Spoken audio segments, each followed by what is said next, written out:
today's video. Today we're going to take you through exactly how to build bigger biceps. We've got Ross Gilmour, who's one of the best trainers here in Dubai.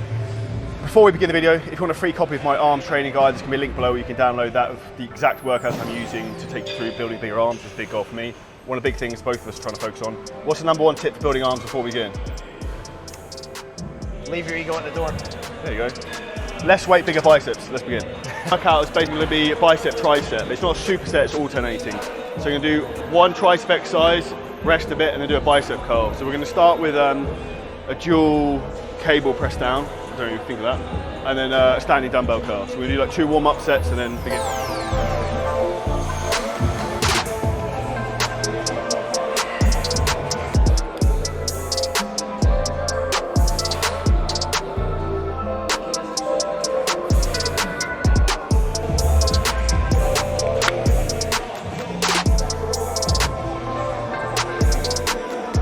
3 sets, 12-20 reps in the press downs, and 3 sets, 10 to 15 on the dumbbell curls, then we'll come to the next exercise afterwards. But again, we're going to have a gap between the 2 of those. Ross, any training techniques on the press down you want to explain?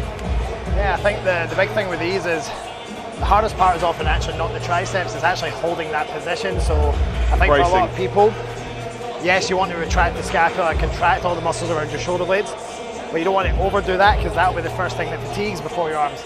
So just find a comfortable position you can kind of set your shoulders in and then focus on holding that position, and then it all just comes from the elbow after that.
Strong, nice. Any secret tactic when you're bulking and you want to feel better about yourself?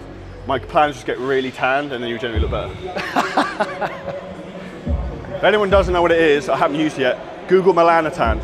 Really easy mistake a lot of people make when they're training arms generally is they do this with their wrists.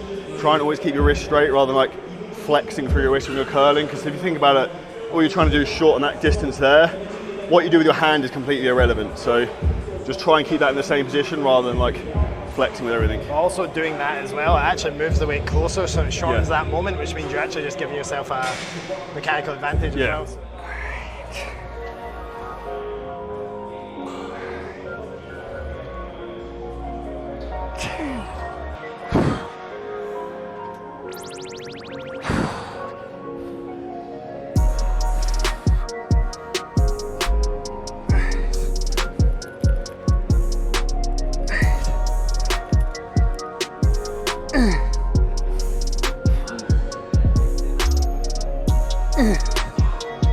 Strong, and again. Let's go. And again. Strong. Let's go. One more, let's go. Drive.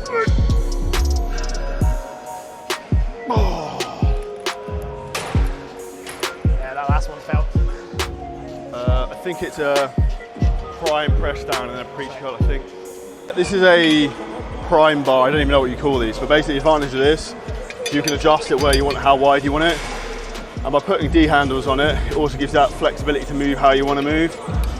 So you get a lot less elbow pain. Like a fixed bar tends to have a lot of rotation through the joint as you come down. Do you find that? Yeah, I just think one of the big issues with a lot of the fixed implements, it just doesn't allow for any natural supination at the wrist, so it just provides that option that things can just rotate as they're meant to. And your elbow ends up compensating and bearing the wrath of it. Like joint health is I think something in bodybuilding that's massively overlooked, especially people look at gains right now, but what about 5 years from now, what about 10 years from now? So a lot of this stuff people think is very trendy and that's all it is, but actually in reality is good biomechanics about being able to stay in the game for the long term. So with the first movement, we worked that tricep in its shortest position with the shoulder in extension. Now we kind of take it somewhere closer to, not end range flexion, but certainly in a much more shoulder flex position. A tip I find with this, which helps with a lot of people, is a big advantage of doing single arm preachers is how well you can line everything up, but that isn't just to do with the arm and the shoulder. It actually has to do with the scapula or the scapulothoracic joint. So one tip to think about is, if you imagine your shoulder blade's like a flat surface, you almost want to line up that shoulder blade and that upper arm so that all of that stuff, shoulder blade is flat relative to the arm, relative to the forearm and wrist. I find that going from that versus this position here, a lot of people get a lot of shoulder impingement at the start, the front. So just literally that opening up the body and lining up the scap can make a massive difference to how stable it feels.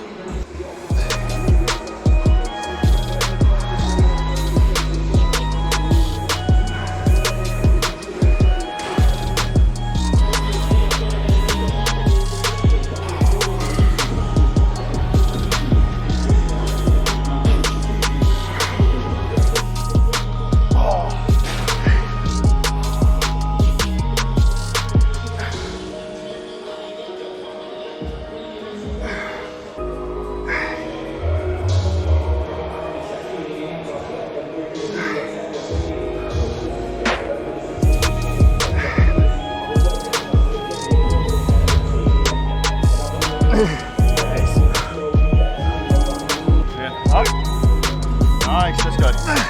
Let's go. Up.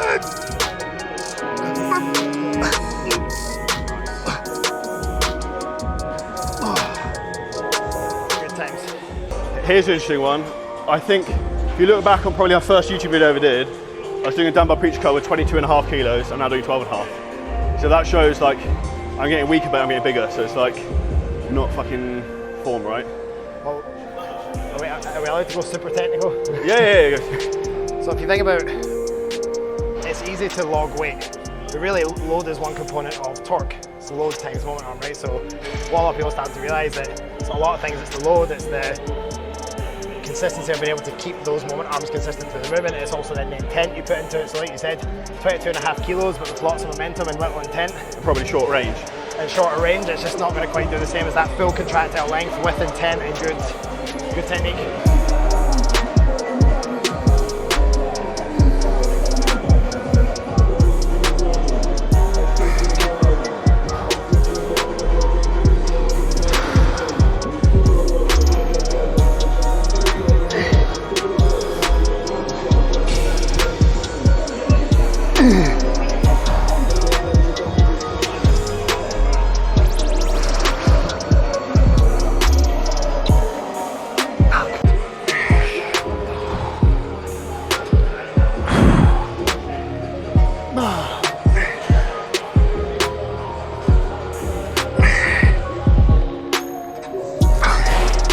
Probably the key thing in all arm training movements is learning to brace your core. I know Ross referred to this earlier, but even you see when I'm in that position there, I'm not flexing. You need to use your core as an actual like muscle it is to support your spine and keep it locked in, which is one of the reasons I'm not a fan of people using weightlifting belts, because your body's designed to carry its own structure and should be able to brace internally to create stability that you can then apply maximal force out. So if this is something you struggle with, try doing something like a hanging leg raise before your workout, or like a plank, just to get everything activated.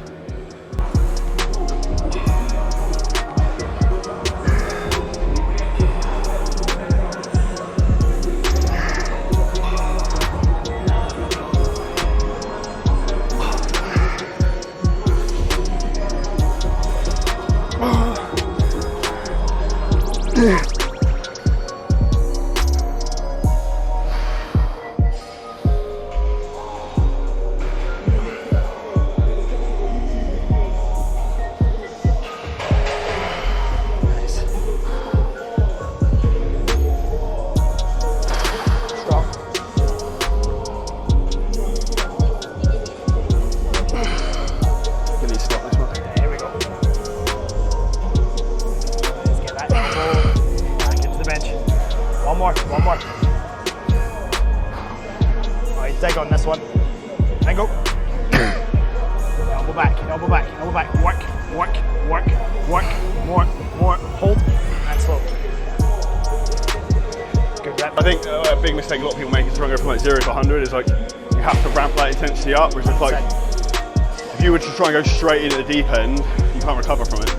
Then you can't train. I think Cass and Hansen probably said it best. Well, Yeah. Recoverability is probably one of the most overlooked aspects of our training program. 100%. So, 100%. Less is more in a lot of respects. exactly. 1 strong. 2 easy, and again. 3 good, let's go. 4 nice, and again. 5 strong. 6, let's go. 7 good, all the way in, let's go. Send it. 8, and again. Strong. To breathe. 9, there we go, and again. And again. Drive. And again. Squeeze. Let's go. One more. One more. Up. Drive. Oh. So, common mistake on these, and we'll talk about what the good way is first. So what Charlie's doing, which is ideal, is when we place the cuff for these particular variations, even for like the cross cable ones like this, if you think about that long part of the hand, that's a big surface area to press against, which is one of the advantages of this. So we want the cuff to be sitting there, and you want to finish the movement with that still facing that direction. What a lot of people do wrong, and I'll get Charlie to do a bad one now if he just holds it there, is they start to turn the wrist down and push forward like this. And now externally rotate the arm. And now you're just rotating the arm. So the goal is to keep that rotation completely still, so there's no rotation, just pure flexion extension of the elbow.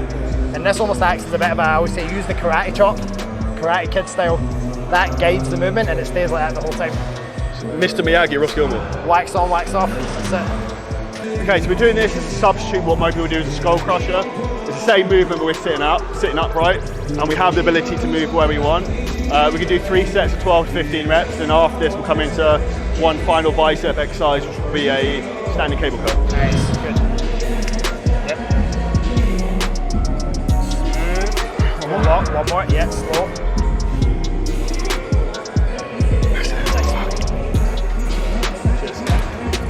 So one thing as well with line of force is a lot of people are trying to optimize profiles so much to the point where they're trying to get this to drop right at the joint from the beginning every single rep. As you saw with Charlie's set, you don't really need to do that. In fact, you can actually use that to your advantage. So we notice in our first sets, we've kind of got the cable finishing a few inches away from the elbow joint. What we might do on the last set, rather than dropping the weight or dropping the weight as much, we might actually drop that elbow down so it does drop closer to the joint. That way, we're not having to sacrifice intensity, but we can actually take advantage of the mechanics of this to get more out of it, and hence more stimulus. It's not just progressive overload, it's progressive over stim.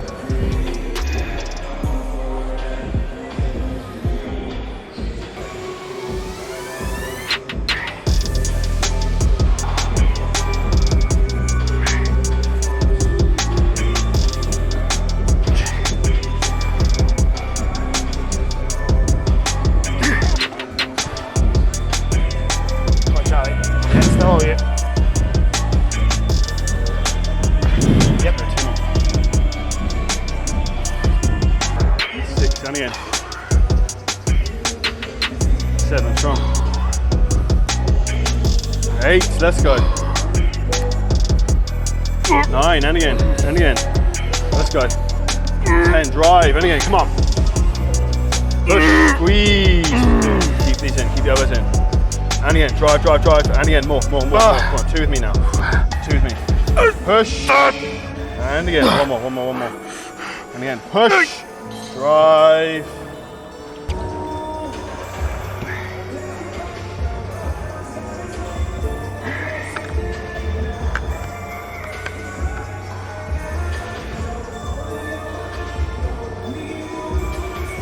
Yep.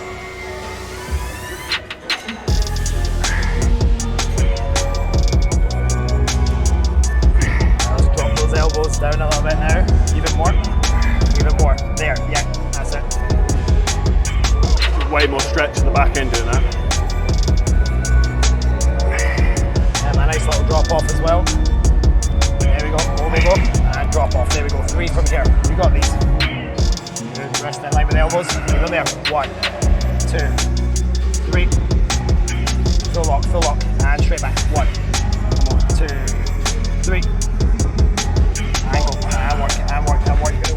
Come on. Go, go, go, go, go. Hold. Slow. And I'll take it.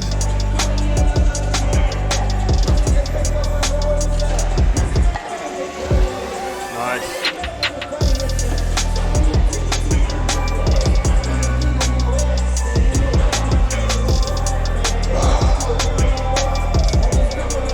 Strong, come on. Let's go, let's go.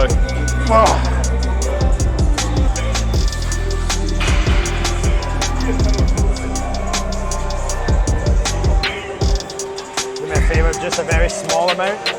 Rotate just a little.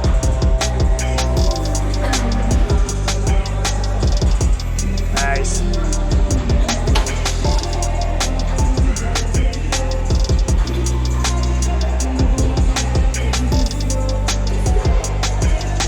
Nice, these are solid, solid.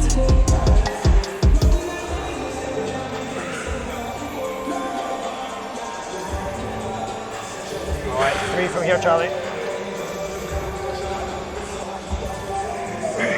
Good, keep those scaps in place, elbows back. Last one, one more. Flex, flex, flex, a little bit of shoulder flexion is all right. 3, strong. 4, and again. Let's go. Nice. 6, good, and again. 7, easy, and again. 8, strong. And again, let's go. 9, all right, let's go. I'm with you now for these 2. These 2. Drive. Let's go. Another 2 from there, let's finish strong. One more. Up.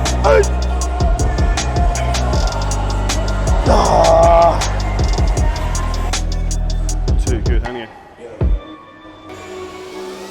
3, strong. 4, good, hang in. 5, easy. 6, nice, let's go. 7, here we go. Let's go, and again. Driver in. 8, easy, and again. 2 more. And again. Drive. 9, well done. And again. And again. See it through. Finish it, finish it, finish it, finish it, finish it, finish it. Left tight. Good. Oh.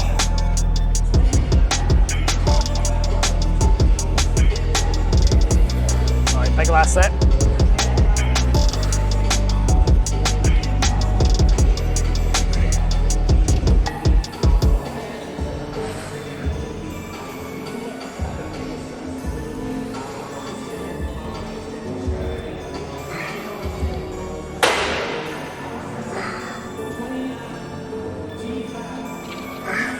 Nice, Charlie.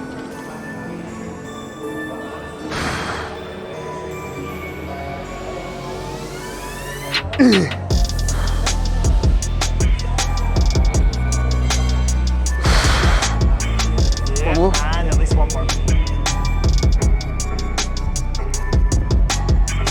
Yeah, nice. Suggest you want to train abs. Most people say that abs are shit, so you don't actually train them. So even if you're like not cutting or whatever, I hate that term, just try and train your abs 2-3 times a week. So we'll show you something good now. And it's not just for in season, it's for the off season as well. One of the reasons you don't have abs, you don't fucking train them. So you have no muscles in your abdominal wall. Therefore, for you to actually see your abs, you get to about 4% body fat. So if you have thicker abs, you'll probably be able to see it more easily. And you don't have to be so lean. It's an easy hat. Those girls that when they're not dieting, they've got glutes, and then when they diet, their glutes disappear. And it's like, well, it's just revealing the muscle you don't have, and it's kind of the same with abs. You can be lean, but not have those blocky. Yeah. Same thing. Okay, so we finished with seated crunch, the weighted one. I like to do weighted abdominal work because, again, like I was saying, in terms of like if you actually want to have six pack and have abs, you actually need to build muscle there, which means you can do like 1,000 fucking sit-ups, but you're probably not going to develop that much tissue. So if you do something with a load, you can then stimulate that muscles grow. Something I like to think about is trying to pull up my rib to my hip and close that gap there. Any tips that you would say, Ross, in terms of cues that people should think about? Probably two things that are worth looking at when it comes to abs is, first of all of like the leg raises and everything else. First of all, depending on how you do that, it's not an ab exercise, it's a hip flex exercise. But even then, you have to think of it from a regression standpoint. Bringing your ribcage to your pelvis is much easier to do than bringing your pelvis to your ribcage. So generally, most of the movements, like your traditional ab crunches, machine, etc., those are often, even for more advanced training, going to be a good place to start. And then you'd probably progress to the more advanced stuff like your Girondin curls and all these sort of ab things. rollouts and stuff like that. It's not Girondin, what are they called? Leg raise. Completely forgetting the name of them now. It's when you're kind of slightly inverted and you do. Oh yeah, I know What are they called? I'm having a brain fart. not incline crunches, something like that. There's a name for them. We'll find out and put it in the video when we work it out. It's a good time to have a brain fart, but the big thing when it comes to training abs as well is actually breathing mechanics. So you have to remember, if we're trying to bring the ribcage to the pelvis or vice versa, when you exhale and inhale, that has an influence on your ribcage position. So when you inhale, that elevates your ribcage, and when you exhale, that depresses the ribcage. So when you're bringing the ribcage to the pelvis, an exhale towards that short position is going to help you get these even shorter. And then on that machine in particular, as you're working towards lengthening the abs, you want to have that nice big inhale, because that's going to allow the ribcage to elevate and actually lengthen the abs even more. So just something to think about when you're doing your ab work. 100%. That's an arms and abs session wrapped up. As I said before, if you guys want a free copy of our arms training guide, hit the link below this video. We'll put Ross's Instagram on the screen now, so you can go and give him a follow, check out his stuff. Make sure you subscribe to the channel, drop us a like, and comment below any questions you have. Any more content you want to see, we'll see you next video soon.